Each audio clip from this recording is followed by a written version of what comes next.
কল্পনা করুন আপনি বাইরে বেরিয়েছেন এবং দেখছেন চাঁদ বড় থেকে বড় হচ্ছে, অবিশ্বাস্য গতিতে পৃথিবীর দিকে ধেয়ে আসছে। সত্যিই যদি চাঁদ পৃথিবীতে আঘাত করত তাহলে কি ঘটত? চাঁদ যত কাছে আসবে প্রথম যে জিনিসটা আমরা লক্ষ্য করব তা হলো জোয়ার ভাটায় এক নাটকীয় পরিবর্তন। উপকূলীয় শহরগুলো সাগরে বিলীন হয়ে যাবে। এর মাধ্যাকর্ষণ শক্তি আমাদের স্যাটেলাইটগুলোকে তাদের কক্ষপথ থেকে ছুঁড়ে ফেলবে, যার ফলে সেগুলো সম্পূর্ণ অকেজো হয়ে যাবে। প্রতিদিন ভূমিকম্প এবং আগ্নেয়গিরির অগ্নুৎপাত হবে। এবং যখন চাঁদ পৃথিবীর পৃষ্ঠ থেকে মাত্র 11,000 মাইল দূরে থাকবে, তখন এটি পৃথিবীর মাধ্যাকর্ষণ দ্বারা সম্পূর্ণভাবে ছিন্ন ভিন্ন হয়ে যাবে, যা শনির মতো একটি সুন্দর বলয় তৈরি করবে। যে কোনো জীবিত ব্যক্তি এই উজ্জ্বল বলয়গুলোর শ্বাসরুদ্ধকর দৃশ্যের সাক্ষী হবে, যা সূর্যালোকের ঝলকে উদ্ভাসিত হবে। প্রতিটি রাতে চাঁদের ধুলো দিয়ে তৈরি উজ্জ্বল উল্কাবৃষ্টি দেখা যাবে। আমি জানি এটা শুনতে খারাপ লাগছে, কারণ নিঃসন্দেহে এটি ব্যাপক ধ্বংসযজ্ঞ ঘটাবে, কিন্তু আমি মনে মনে চাইতাম এটা ঘটুক শুধু আকাশে ওই বলয়টা দেখার জন্য। এবার আসি পরের তথ্যে। 1977 সালে নাসা যমজ ভয়েজার মহাকাশ প্রোব ভয়েজার 1 এবং 2 মহাকাশে উৎক্ষেপণ করে। সেগুলোকে মূলত বৃহস্পতি, শনি, ইউরেনাস এবং নেপচুনের একটি বিরল সজ্জার সুবিধা নিতে উৎক্ষেপণ করা হয়েছিল, যা পরবর্তী 175 বছরে আর ঘটত না। আমাদের সৌরজগৎ থেকে বেরিয়ে আসার পথে তারা সমস্ত বাইরের গ্রহগুলি পরিদর্শন করে, সেগুলোর অসাধারণ ছবি তোলে এবং প্রথমবারের মতো তাদের চাঁদগুলি অন্বেষণ করে। কিন্তু আপনারা জানেন এগুলি আসলে বিশেষ মহাকাশযান। মানুষের তৈরি করা যে কোনো কিছুর চেয়ে এগুলি আমাদের থেকে সবচেয়ে দূরে রয়েছে, এবং নাসা ভেবেছিল যদি কোনো ভিন গ্রহের সভ্যতা এই মহাকাশযানগুলির মধ্যে একটি খুঁজে পায় তাহলে কি হবে।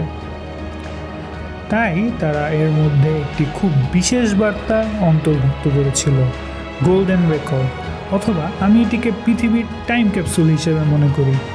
একদিন যখন মানবতা মোমবাতির শিখার মতো নিভে যাবে, তখন এই রেকর্ডটি মহাবিশ্বের যে কোনো স্থানে আমাদের অস্তিত্বের শেষ প্রমাণ হতে পারে। ঠিক আছে, এবার এই ছবিটি দেখানোর আগে আমি চাই আপনারা একটি গভীর শ্বাস নিন, কারণ এটি সত্যিই বেশ ভীতিকর। এটি নভোচারী ব্রুস ম্যাকক্যানডলেসের একটি আসল ছবি, যিনি মহাকাশ শাটল থেকে 100 মিটার দূরে কোনো দড়ি ছাড়াই ভাসছেন। 1984 সালে তিনি স্পেস জেকপ্যাড সিস্টেম পরীক্ষা করার মিশনে ছিলেন। মিশন সম্পর্কে জিজ্ঞাসা করা হয়েছিল, তখন তিনি বলেছিলেন যে একমাত্র যে জিনিসটি তাকে সত্যি আতঙ্কিত করছিল তা হলো শাটল থেকে দূরে যাওয়ার সাথে সাথে তিনি কতটা ঠান্ডা হয়ে গিয়েছিলেন। যখন ব্ল্যাক হোল একে অপরের সাথে সংঘর্ষে লিপ্ত হয়, তখন তারা স্থান কালের কাঠামো জুড়ে আক্ষরিক অর্থে আলোর গতিতে তরঙ্গ পাঠায়। এই তরঙ্গগুলি তাদের সাথে সব কিছুকে সংকুচিত এবং প্রসারিত করে, অনেকটা একটি হ্রদের ঢেউয়ের মতো। আইনস্টাইন ভবিষ্যদ্বাণী করেছিলেন যে তার আপেক্ষিকতার সাধারণ তত্ত্ব সঠিক হলে এই তরঙ্গগুলি অবশ্যই বিদ্যমান থাকবে। কিন্তু 2015 সাল পর্যন্ত আমরা প্রথমবারের মতো একটি তরঙ্গ শনাক্ত করতে পারিনি। বিজ্ঞানীরা laser interferometer gravitational wave observatory LIGO নামক একটি যন্ত্র ব্যবহার করেন। এটি লেজার রশ্মি 4 কিলোমিটার দীর্ঘ বাহুতে বিভক্ত হয়, যার শেষে আয়না থাকে এবং যা লেজারগুলিকে সামনে পিছনে প্রতিফলিত করে।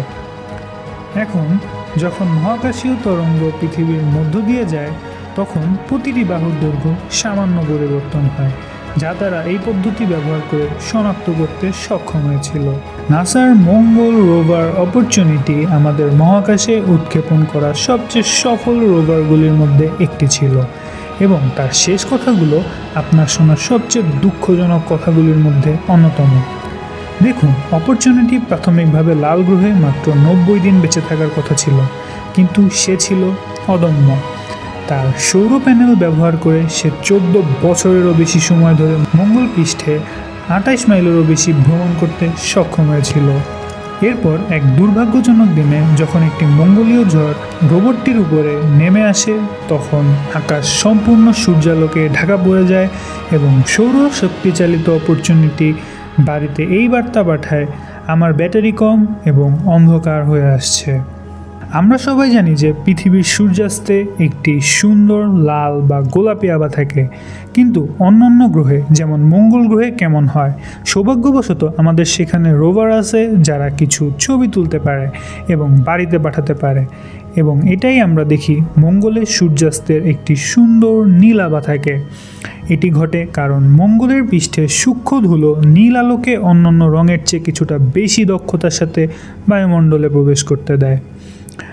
এছাড়াও আপনি হয়তো লক্ষ্য করবেন যে এই ছবিগুলিতে সূর্য বেশ ছোট দেখায়, এবং এটি অবশ্যই কারণ পৃথিবীর তুলনায় মঙ্গল সূর্য থেকে আরও দূরে অবস্থিত। একদিন সম্ভবত শীঘ্রই আমাদের রাতের আকাশের অন্যতম উজ্জ্বল নক্ষত্র বিস্ফোরিত হবে, এবং যখন এটি ঘটবে আপনার রাতের আকাশ এমন দেখাবে। আমি অবশ্যই লাল দানব নক্ষত্র বিটেলজুসের কথা বলছি। বিটেলজুস একটি অদ্ভুত ছোট নক্ষত্র যা প্রায়শই অদ্ভুত আচরণ করে, উজ্জ্বল এবং ম্লান হয়, এবং প্রক্রিয়াটিতে তার পৃষ্ঠের বিশাল পরিমাণ অংশ ছিটকে দেয়। এবং এটি মাত্র কয়েক মাস আগে নতুন গবেষণায় প্রকাশিত হয়েছে, যা দেখাচ্ছে যে বিটেলজুস তার জীবনের শেষ পর্যায়ে রয়েছে। এর কেন্দ্রে কার্বন ফিউশন হচ্ছে। যদি এটি সত্য হয় তবে বিটেলজুস আপনার জীবদ্দশায় বিস্ফোরিত হবে। মানে, আপনি কি মজা করছেন? এটি এতটাই উজ্জ্বল হবে যে আপনার দিনের বেলাতেও এটি দেখতে পারবেন এবং রাতে একটি ছায়া ফেলবে। এবং হ্যাঁ, মন্তব্য করার আগে, বিটেলজুস আসলে 500 আলোকবর্ষ দূরে অবস্থিত, তাই প্রযুক্তিগতভাবে এটি ইতোমধ্যেই বিস্ফোরিত হতে পারে। এটি সত্যি, কিন্তু আতঙ্কিত হবেন না বা কিছু মনে করবেন না। আমরা আসলে বিপদসীমার বাইরেই আছি। কিন্তু যদি আমরা বিটেলজুসের 450 আলোকবর্ষ কাছাকাছি থাকতাম তাহলে সব কিছু শেষ হয়ে যেতে পারত। ব্ল্যাক হোলগুলি সম্ভবত পুরো মহাবিশ্বের সবচেয়ে অধরা বস্তু।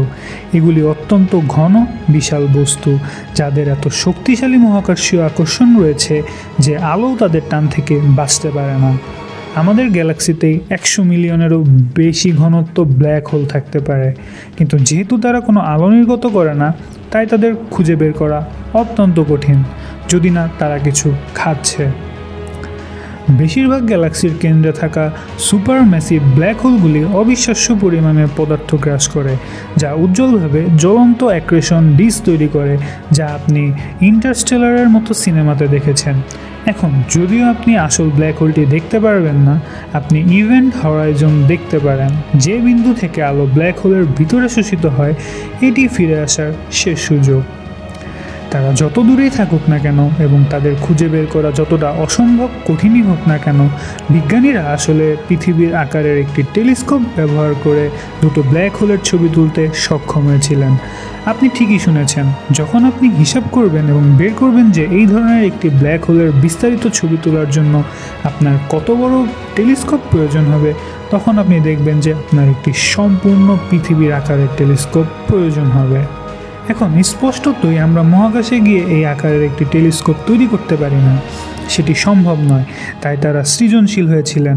পৃথিবী জুড়ে স্থাপন করা স্বতন্ত্র টেলিস্কোপ ব্যবহার করে আপনি টেলিস্কোপের একটি অ্যারে তৈরি করতে পারেন, যা তত্ত্বগতভাবে ব্ল্যাক হোলগুলির ছবি তুলতে পারে। এবং তাই তারা দুটি লক্ষ্য নির্ধারণ করেছিলেন: আমাদের সবচেয়ে কাছের supermassive black hole Sagittarius star এবং গ্যালাক্সি M87-এর সুপারম্যাসিভ ব্ল্যাক হোল, যা আমরা জানি সবচেয়ে বিশাল ব্ল্যাক হোলগুলির মধ্যে একটি। স্যাজিটেরিয়াসে স্টার আসলে আমাদের ব্ল্যাক হোল যা মিল্কি ওয়ে গ্যালাক্সির কেন্দ্রে বসবাস করে। এটি এখন আপনার থেকে মাত্র 26,000 আলোকবর্ষ দূরে।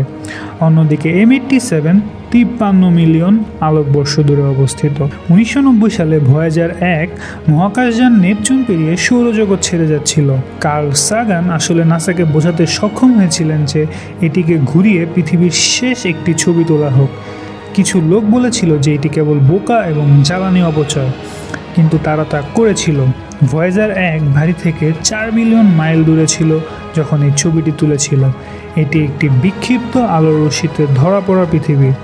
তার বইয়ে এই ছবিটি সম্পর্কে লিখতে গিয়ে সাগান লিখেছিলেন, পৃথিবী এখন পর্যন্ত একমাত্র পরিচিত বিশ্ব যা প্রাণের আশ্রয়স্থল। সেই বিন্দুটির দিকে আবার তাকান, ওটা ওখানে, ওটা বাড়ি, ওটা আমরা। এখন আমি আপনাদের মহাকাশ কুকুর লাইকা এর অবিশ্বাস্যভাবে দুঃখজনক একটি গল্প বলতে চাই। 1957 সালে সোভিয়েত ইউনিয়ন মহাকাশ দৌড়ে জেতার জন্য যা কিছু করতে ইচ্ছুক ছিল। মধ্যাকর্ষণহীন অবস্থায় মানবদেহ টিকে থাকতে পারবে কিনা তা কেউ জানতো না, তাই তারা পরীক্ষার জন্য কুকুরের দিকে ঝুঁকেছিল। লাইকা ছিল মস্কোর রাস্তা থেকে একটি বিপদগামী কুকুর এবং সম্ভবত খুব খুশি ছিল ভেবে যে সে অবশেষে একটি বাড়ি খুঁজে পেয়েছে। তার ইচ্ছার বিরুদ্ধে বিজ্ঞানীরা তার শ্বাস প্রশ্বাস এবং পালস পরিমাপ করার জন্য সেন্সর স্থাপন করে, তারপর তাকে রকেটে বেঁধে দেয়, এটা জেনেই যে তারা তাকে মৃত্যুর মুখে পাঠাচ্ছে। কেবিনটি একটি ওয়াশিং মেশিনের আকারের ছিল এবং যখন এটিকে মহাকাশে উৎক্ষেপণ করা হয়েছিল লাইকা ভয় পেয়েছিল। তার হৃদস্পন্দন 3 গুণ বেড়ে গিয়েছিল। ভেতরের তাপমাত্রা 40 ডিগ্রি সেলসিয়াস বা 105 ডিগ্রি ফারেনহাইট বেড়ে গিয়েছিল এবং মাত্র 6 ঘন্টা পর লাইকার হৃদস্পন্দন থেমে যায়। আপনারা কি জানেন যে পৃথিবীর দিনগুলি আক্ষরিক অর্থেই দীর্ঘ হচ্ছে? প্রতি বছর চাঁদ আমাদের থেকে 1.5 ইঞ্চি দূরে সরে যায়, যা আমার মতে বেশ বড় একটি দূরত্ব। ফলস্বরূপ পৃথিবী প্রতি বছর কিছুটা ধীর গতিতে ঘোরে, যার ফলে আমাদের দিনগুলি দীর্ঘ হয়। 1.4 বিলিয়ন বছর আগে পৃথিবীতে একটি দিন মাত্র 18 ঘন্টা স্থায়ী ছিল এবং 1 বিলিয়ন বছরে পৃথিবীতে একটি দিন 28 ঘন্টা দীর্ঘ হবে, যার অর্থ আপনি একটি পূর্ণ রাতের ঘুম উপভোগ করতে পারবেন এবং তবুও কার্যকলাপের জন্য 20 ঘন্টা সময় পাবেন। 8.5 বিলিয়ন আলোকবর্ষ দূরে একটি গ্যালাক্সির হৃদয়ে এখন পর্যন্ত আবিষ্কৃত বৃহত্তম ব্ল্যাক হোলটি অবস্থিত এবং এই জিনিসটি ভীতিকর। ফিনিক্স স্টার হলো সেই ব্ল্যাক হোল এবং যেটি আমাদের সূর্যের চেয়ে 100 বিলিয়ন গুণ বড়। আসলে এই ব্ল্যাক হোলটি এতই বড় যে এটি কিছু সম্পূর্ণ গ্যালাক্সির চেয়েও বড়। এই ব্ল্যাক হোলের ইভেন্ট হরাইজনের ব্যাস সূর্য এবং প্লুটোর মধ্যে দূরত্বের 100 গুণ। এর মানে হলো আপনি যদি আলোর গতিতে একটি মহাকাশযানে ভ্রমণ করতেন, তবুও ব্ল্যাক হোলটির একটি পূর্ণ ঘূর্ণন সম্পন্ন করতে আপনার 71 দিন সময় লাগত। এবং সবচেয়ে ভীতিকর বিষয় হলো এটি এখনও বাড়ছে। জানেন, যখন মানুষ বলে আপনি একটি তারা, তখন তারা আসলে মিথ্যা বলে না। আপনার নেওয়া প্রতিটি শ্বাস নিঃশ্বাস বিলিয়ন বিলিয়ন বছর আগে একটি মৃত তারার হৃদয়ে গঠিত হয়েছিল। আপনার পান করা প্রতিটি গ্লাস জলকে সরাসরি বিগ ব্যাং পর্যন্ত ফিরে যাওয়া যায়। আপনার শরীরের পরমাণুগুলি মহাজগতের সাথে গভীরভাবে সংযুক্ত। জ্যোতির্বিজ্ঞান এবং পদার্থবিজ্ঞান কেবল মহাবিশ্বকে নিজের পর্যবেক্ষণ করার উপায়। আপনি সত্যি তারার ধুলো দিয়ে তৈরি। তো এই ছিল মহাবিশ্বের কিছু অবিশ্বাস্য এবং মন ছুঁয়ে যাওয়া তথ্য। কেমন লাগলো ভিডিওটি? যদি ভালো লেগে থাকে তাহলে কমেন্ট করতে ভুলবেন না, লাইক করুন, সাবস্ক্রাইব করুন এবং পাশে থাকবেন যাতে আমি আরও এমন ভিডিও তৈরি করতে পারি। সো দেখা হবে নেক্সট ভিডিওতে। ততদিন পর্যন্ত ভালো থাকবেন, সুস্থ থাকবেন। আল্লাহ হাফেজ।